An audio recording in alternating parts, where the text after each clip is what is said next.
I wore my Multiverse Amanda Scarlet Witch costume today, so I thought I would show y'all all of the parts. So here are the pants, and here is the shirt, and I made both of these pieces out of the Parallel Life Studios fabric.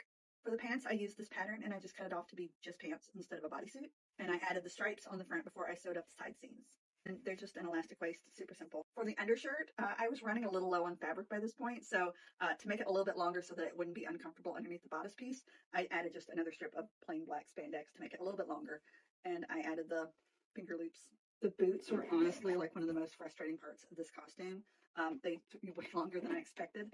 I wanted them to be similar to my WandaVision boot, so I made these boot covers out of this non-stretch black suede with the inset of the Parallel Life Studios fabric down the front, and these just took multiple mock-ups.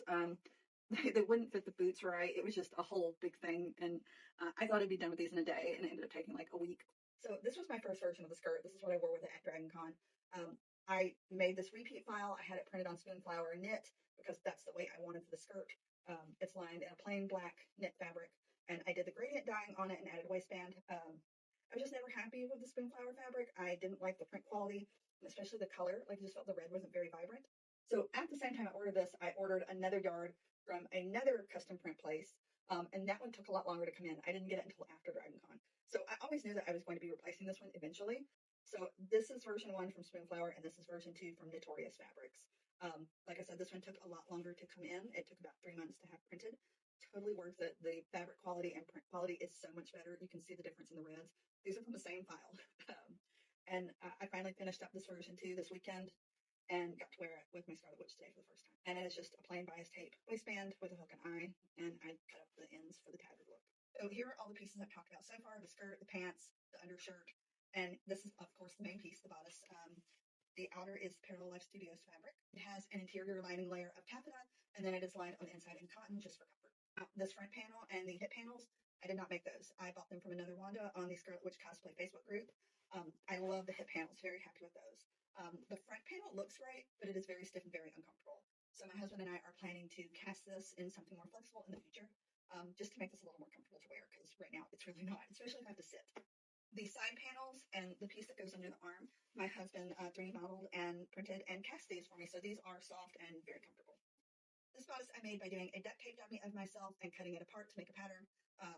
It fits very well. I could not get into it by myself because it is so fitted. It does have spiral steel boning on the inside, and it zips up the back. Normally, I would have done this as a lace-up back just because it is my preferred method to close something in the back on something like this. Because it is just a little bit more forgiving, I never have to worry about it not fitting me. But I did not want the lace-up look in the back for this, so it is a zipper. All of these pieces, like the front part, the side panels, and this, have a little channel of fabric glued to just the underside, and then I sewed that into place on the bodice. I wanted these to be attached very sturdily, but not to the point where I couldn't take them off, because like I said, we are planning to replace this, so I didn't want to glue it directly to the bodice and have a hard time getting it off or damage the bodice. So at any time, I could take all of these off if I need to and replace them without damaging the corset.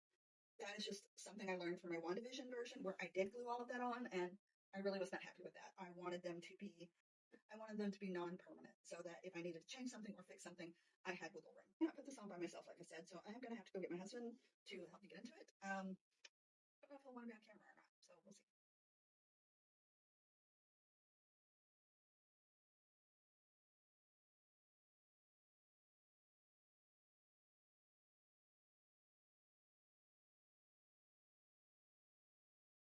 So here is my wig, and I have no idea where this wig came from, which is too bad. The Wanda who sold me these pieces also sold me this wig. I love it. It's one of my favorite wigs I've ever had, and I wish I knew where it came from. And then my tiara, my husband 3D printed from a file. I think he found it on Thingiverse. It's got these little things that go around the side, and I added the elastic in the back. And I dyed this elastic so that it would match the tiara a little better. So I'll show you how I put that on. I have the wig on, basically. I don't have it pinned on because I'm just doing this for demonstration purposes. So what I do is I take a hair clippy. Can't do that. Have my hair clippy. And I'm going to take the top half of the hair. I'm going to clip that on the top of my head. So I've got a clear channel around through the middle. And then I take my tiara and put it on. And then unclip the hair. And then that way, that elastic strap is hidden. Now, if I were going to be wearing this out for something, I would put pins through here. And also, I usually use barrette just to clip that elastic band in place in the back underneath the hair where it can't be seen. Alright, so here are my little gloves with black fingertips. I just bought these off Amazon. And they're basically like pantyhose material. Because of that, they are very delicate. I have to be careful with them. But I had another cosplayer at DragonCon give me the tip to spray hairspray on it to prevent it from running. So I did that. As soon as they told me that, I went back to the room and sprayed hairspray on them. And they have held up pretty well. I've worn them probably about 5 or 6 times now. So that's what they look like. So I've made a lot of costumes. I'm in the 200s now. I've been doing this for 25 something years. This is the only costume that when I put it on in the hotel room and finally got to see it all on together in the mirror, it made me tear up. I've never had that reaction to a costume before, so that was really special, and I'm really happy with how this turned out. Like I said, there are updates I want to do because this is not comfortable. If I look down, it's on my chin. Um, can't sit in the car very comfortably in it because it just rides up and pushes into my chin. But I love how this costume turned out. It is so cool. I feel so cool wearing it. I'm just very proud of it. And I'm so glad to have Multiverse Madness and WandaVision both done and in my closet.